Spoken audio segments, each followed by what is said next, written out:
Shalom pemirsa Online TV dimanapun saudara berada, senang boleh menyapa saudara kembali dalam pembahasan Sekolah Sabat bersama Universitas Advent Indonesia.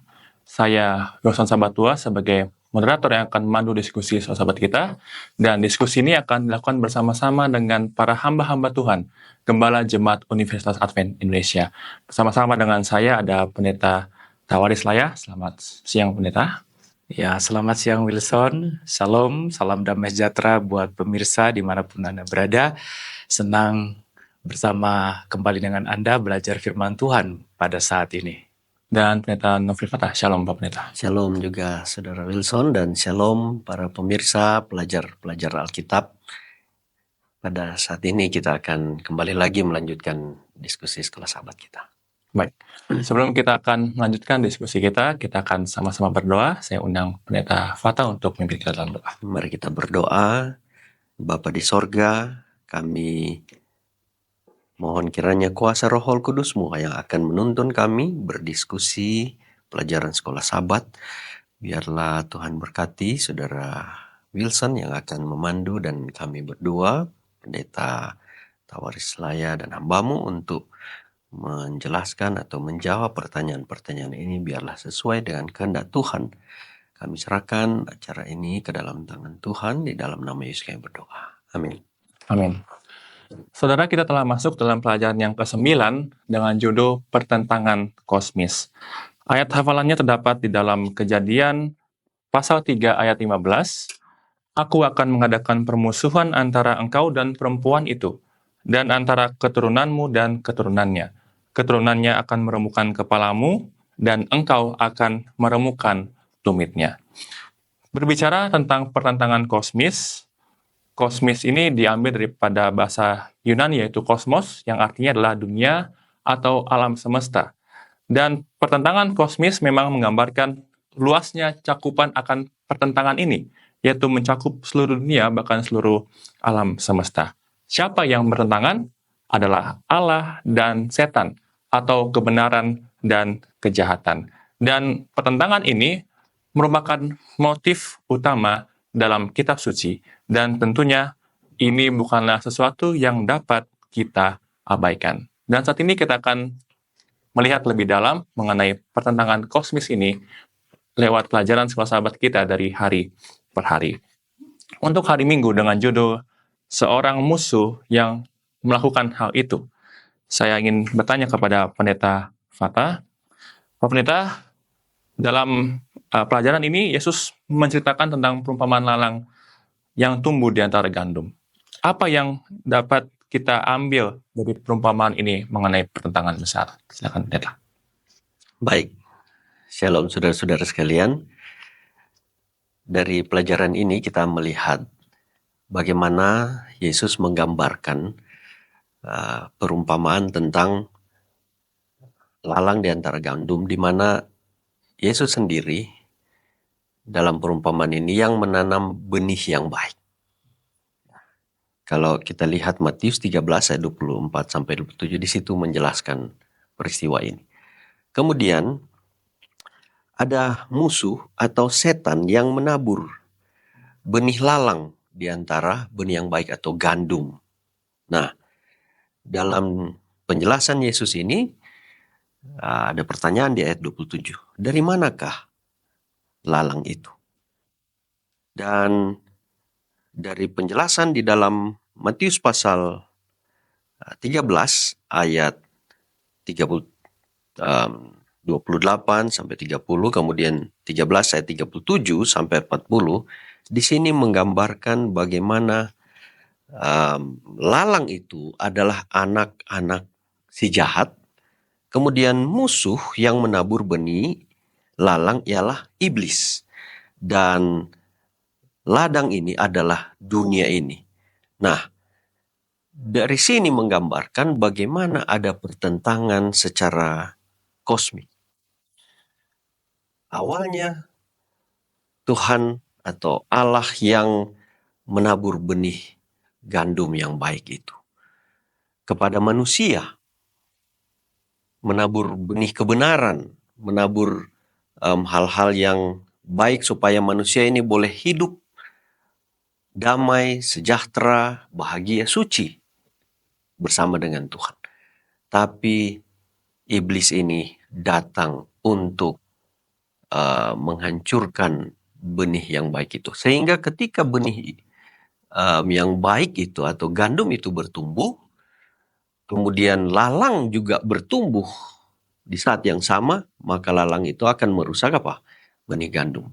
Dan inilah ilustrasi yang Yesus sudah gambarkan bagaimana ada pertentangan besar di dunia ini. Ada pertentangan secara kosmik, ya, alam semesta yang terjadi di bumi ini. Nah, kejahatan ini muncul oleh karena musuh ini, iblis, kalau begitu ya, yang melawan tuannya, yang melawan Allah yang menciptakan dia, tapi dia lawan. Jadi Matius 13 ayat 28 ini menunjukkan bahwa musuh yang melakukan kejahatan di dunia ini. Nah, Yesus katakan, lalang itu tidak bisa dicabut.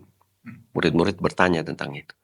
Kenapa? Karena kalau langsung dicabut, maka akan tercabut juga dengan orang-orang yang baik, ya. Atau gandum itu tercabut bersama. Ada masanya. Ada masa penuaian yang akan terjadi di mana Allah akan mengakhiri kejahatan ini, dan pada saat itu maka orang-orang jahat, setan juga termasuk di sana, ya. Setan sebenarnya yang paling utama, tetapi orang-orang juga yang dilambangkan sebagai lalang yang mengikuti ajaran iblis ini, mereka juga akan dibinasakan bersama-sama dengan iblis. Karena kejahatan yang mereka lakukan bersama-sama dengan iblis yang melakukan kejahatan. Inilah jawaban dari pertanyaan tersebut. Baik, terima kasih Pak Pendeta. Kita akan lanjut pada pelajaran hari Senin dengan judul Asal Mula Pertentangan di Bumi. Saya ingin bertanya kepada Pendeta Tawadis Laya. Pak Pendeta, apa yang dapat kita pahami tentang sifat pertentangan kosmis dari peristiwa kejatuhan manusia ke dalam dosa? Ya, terima kasih. Kita terlebih dahulu harus mengerti Tuhan menciptakan alam semesta ini sangat baik. Indah adanya, tidak ada kejahatan di dalam alam semesta yang Tuhan ciptakan. Tapi secara misteri, kalau kita baca di dalam Wahyu 12 ayat 7 sampai 8, terjadilah pemberontakan di surga.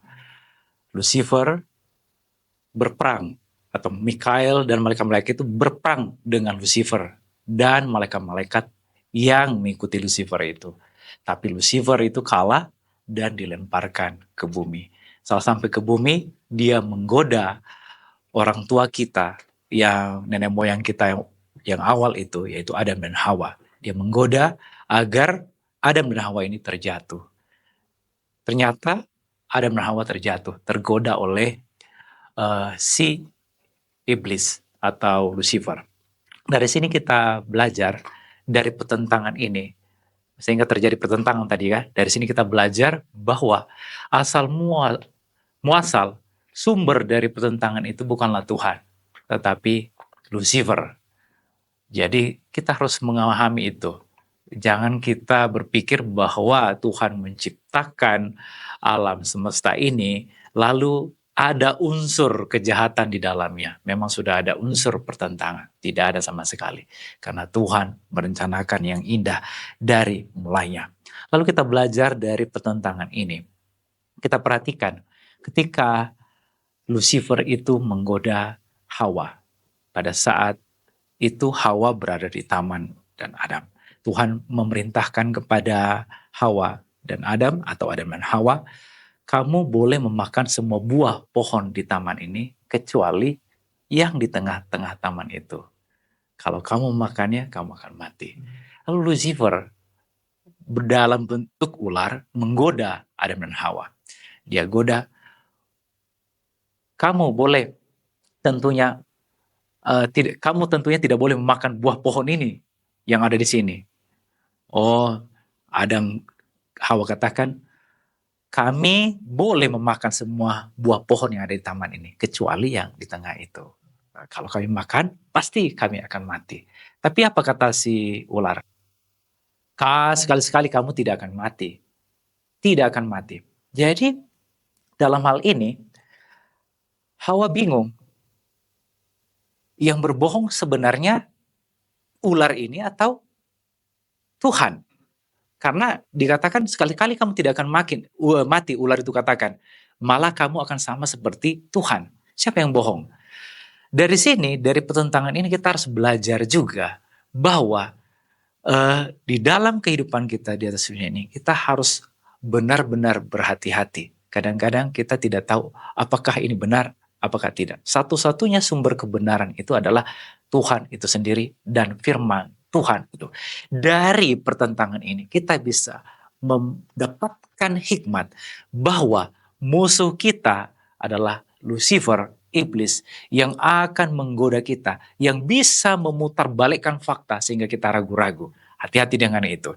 Jadi mudah-mudahan dengan mengetahuinya asal muasal pertentangan itu, sumber pertentangan itu, kita semakin mengerti dan memahami, dan banyak lagi pelajaran yang akan kita gunakan, yang kita dapatkan, sehingga kita bisa melalui perjalanan hidup kita di atas dunia ini. Baik, terima kasih Pak Pendeta. Kita akan melihat kepada pelajaran di hari Selasa dengan judul Asal-usul Pertentangan di Surga. Tadi sudah ada sempat dibahas oleh Pendeta Laya mengenai asal-muasal daripada pertentangan ini oleh karena Lucifer. Nah, sekarang kita akan lebih mendalami Pak Pendeta Nofri Fata mengenai apa yang menjadi asal mula pertentangan dari kosmis ini.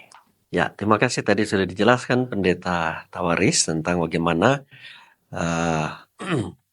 asal mula pertentangan di bumi. Ya. Dan bagaimana pertentangan itu sebelum terjadi di bumi.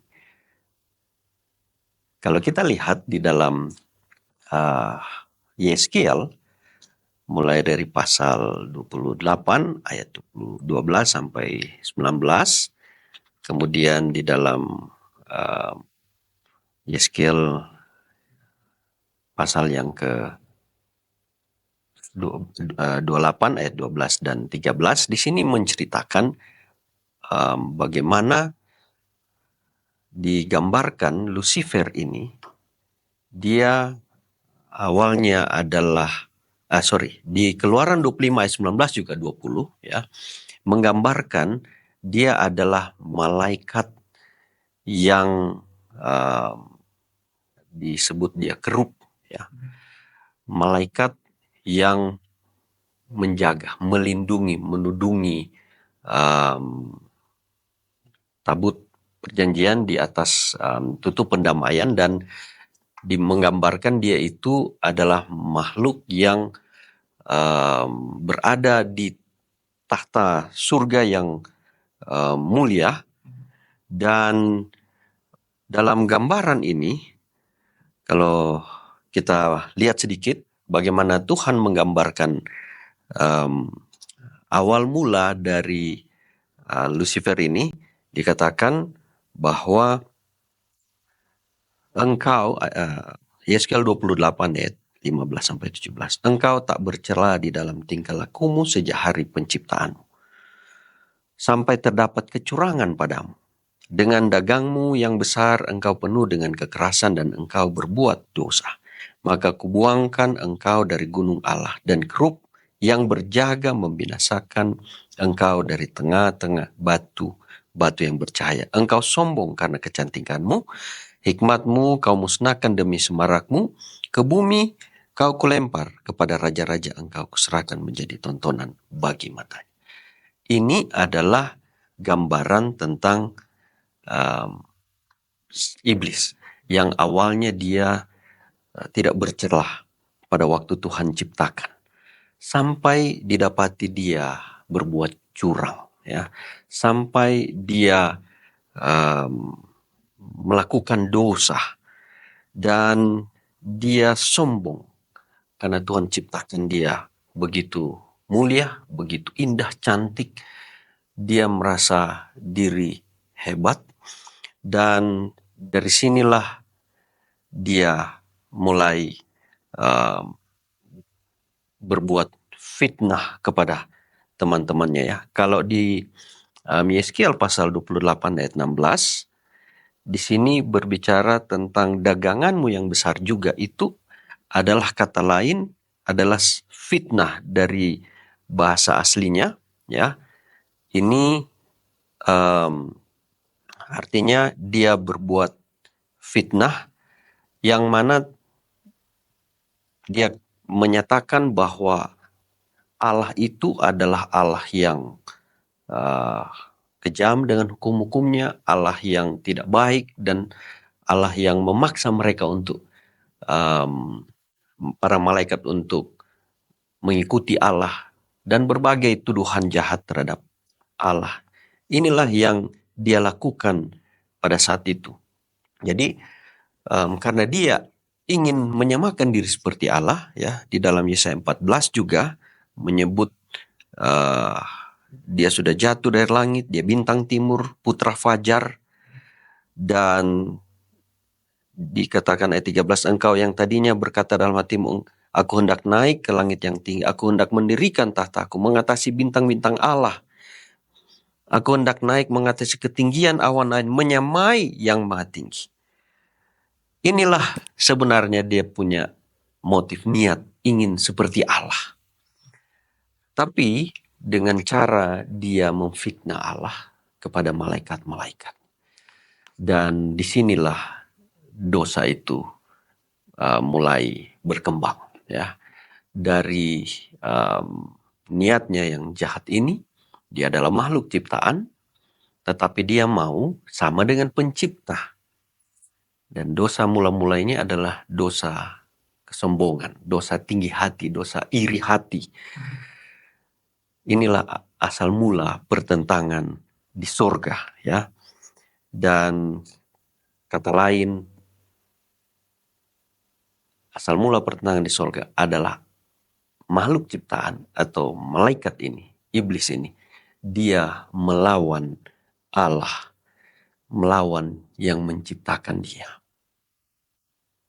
Inilah akibatnya sehingga terjadilah semua masalah di dunia ini, masalah dosa, masalah di alam semesta ini.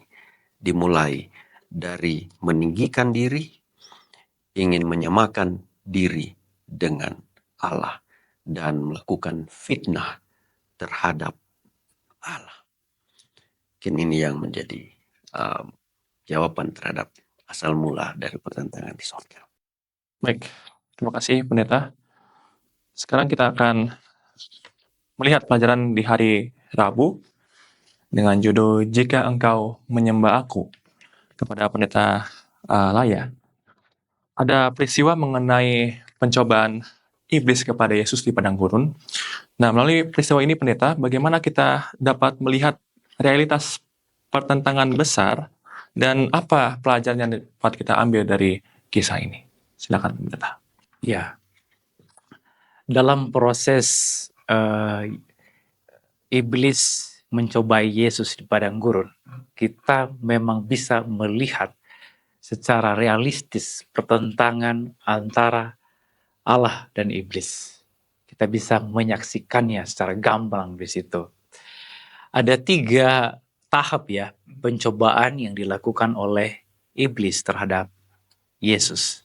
Pada saat itu Yesus baru saja sedang puasa ya, menyelesaikan puasa 40 hari. Lalu iblis mencobai dia pada saat puasa itu. Ubahlah batu ini menjadi roti.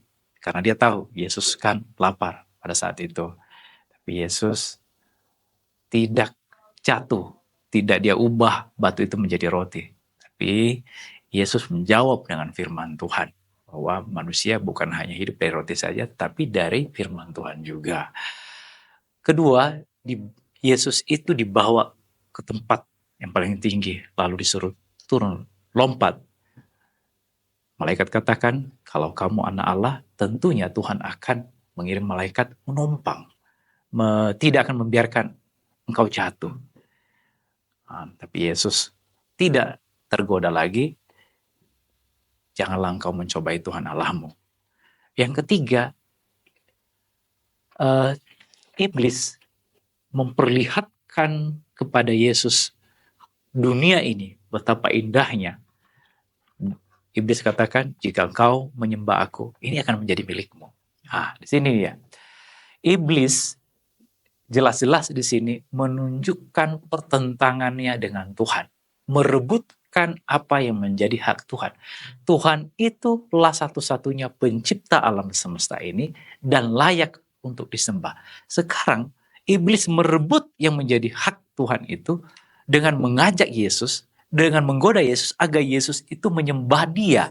Artinya yang menjadi milik Tuhan mau diambil oleh iblis. Dia mau disembah sama seperti Tuhan. Pertentangan itu sangat jelas. Pertentangan. Iblis mau merebut kekuasaan yang dimiliki oleh Tuhan. Dengan kata lain, dia mau berkuasa sama seperti Tuhan kita berkuasa. Bertentangan, jelas sekali. Jadi kita bisa lihat dengan jelas pertentangan itu. Apa yang menjadi pelajaran buat kita? Kita mengerti dan memahami bahwa sebenarnya iblislah yang selalu bertentangan dengan kebenaran itu. Dialah sumber semua kejahatan itu. Jadi kejahatan demi kejahatan dia coba bangun, lalu dia tentang kebenaran yang sudah direalisasikan Tuhan, yang dinyatakan Tuhan atau dituliskan, diajarkan oleh Tuhan kepada seluruh ciptaannya. Jadi dari sini kita juga bisa belajar bahwa iblis itu begitu lihai di dalam menipu siapa saja. Tuhan aja dia tipu, apalagi kita. Tuhan aja berusaha untuk dimanipulasi oleh iblis dengan kata-kata yang indah, dengan perbuatan-perbuatan yang kadang-kadang di luar ekspektasi, di luar pemikiran kita. Jadi itu menjadi pelajaran bagi kita. Kalau Tuhan dia goda, kita pasti akan digoda juga. Kita harus bersiap untuk menghadapi hal seperti itu. Dan jangan sampai tergoda untuk menyembah dia. Karena yang kita sembah satu-satunya adalah hanya Tuhan, pencipta langit dan bumi ini. Tidak ada yang lain. Baik, terima kasih Pak Pendeta. Kita akan lanjut dalam pelajaran di hari Kamis dengan judul Sifat Alamiah dari Pertentangan Kosmis. Pertanyaan kepada Pendeta Fatah, bagaimana tuduhan iblis terhadap karakter Allah membentuk inti dari pertentangan kosmis dan apa yang Allah lakukan untuk membantah tuduhan-tuduhan tersebut? Ya, ini bagus sekali pertanyaan ini tentang bagaimana apa sebenarnya yang terjadi, peperangan yang terjadi di sorga ini. Orang sering berpikir itu mungkin peperangan fisik ya, kayak kalau kerajaan-kerajaan atau negara di dunia ini, orang akan para pemberontak atau posisi berusaha untuk merebut kerajaan dengan fisik ya, baik mereka lewat senjata atau pertentangan dengan melawan melalui perkelahian kah dan sebagainya. Kalau itu terjadi, langsung habis iblis saat itu. Nah, jadi jelas di sini bahwa bukan untuk perebutan kekuasaan seperti itu, tetapi sebenarnya ini adalah pertikaian mengenai karakter Allah. Ya, di mana iblis melontarkan fitnah. Dia tuduh Allah bahwa Allah tidak sepenuhnya baik, tidak sepenuhnya kasih. Dia bilang, nggak usah terlalu percayalah pada Allah. Tidak seperti yang kau lihat itu, sudah begitu Allah. Mungkin begitulah tuduhan dia ya. Dia bilang ke malaikat-malaikat yang lain, tahu nggak? Hanya kelihatan depannya saja itu Allah baik. Tapi sebenarnya Allah itu nggak baik. Dia itu sombong Allah itu. Dia mau meninggikan diri supaya kita selalu sembah dia. Jadi dia mau bikin sifat Allah yang baik itu jadi jahat gitu. Allah yang memang suci adanya, yang baik adanya, tapi dia putar cerita itu. Jangan terlalu percaya kebaikan Allah itu. Dan Allah itu dia mau gambarkan bahwa jangan percaya bahwa Allah itu adil, Allah itu hukumnya itu benar-benar kasih. Hukum Allah itu cuma untuk menindas kita, ya. Dia itu hanya mau menyakiti kita. Luar biasa itu tuduhan setan yang dicatat dalam sebuah buku ditulis oleh Ellen White, Alpha Omega, jilid 8, halaman 521, ya. Di sini digambarkan bagaimana tuduhan iblis tentang pemerintahan Allah yang tidak adil, hukumnya ini ya, tidak sempurna, hukum-hukum dan peraturan adalah supaya mereka ini ikuti dia dengan harus susah dan sebagainya. Jadi dia bikin apa yang Allah buat itu bertentangan dengan sifat Allah, ya. Sehingga para malaikat, sepertiga malaikat ini tergoda, tertipu tadi Net sudah katakan. Dan mereka percaya 100% kepada iblis ini. Hebat sekali dia punya tipuan ini, ya. Dan ini juga bisa menipu kita, ya. Kalau kita meyakini apa yang mungkin iblis akan gunakan orang, ya. Dia tidak bicara langsung kepada kita. Tapi dia akan menggunakan orang untuk meragukan akan firman Tuhan, ya. Karena Tuhan sekarang berbicara lewat firman-Nya. Meragukan apa yang Tuhan katakan. Dia akan katakan sudah tidak adalah hukum Allah itu di dalam Alkitab. Kita sekarang yang penting, mungkin dia tidak bilang Tuhan tidak ada, ya, kepada orang-orang pengikut Tuhan. Tapi dia bilang sudah nggak perlu lagi hukum Allah itu. Yang penting kita mengasihi Tuhan. Ya, yang penting kita sudah terima Yesus. Tetapi kita tidak diajar untuk menurut hukum Allah, mana dosa mana tidak. Jadi orang yang penting, sudah terima Yesus, tapi dia tetap berbuat dosa. Nah, ini bahaya, ini jadi kasih karunia murahan. Ini semua tipuan setan, dan inilah sifat alamiah dari pertentangan kosmik ini, ya. Soal kepercayaan tentang karakter Allah, tidak lagi mau menerima karakter Allah itu, bahwa Allah itu Allah yang kasih dan adil. Dia kasih, tetapi hukum itu tetap harus dipelihara, dilakukan. Nah, setan mengaburkan tentang hukum itu. Kalau dulu dia katakan, Allah itu kejam dan sebagainya. Sekarang dia bikin seperti, kalau tadi ekstrim kanan, dia bilang ekstrim kiri sekarang. Hukum itu sudah nggak berlaku, ya.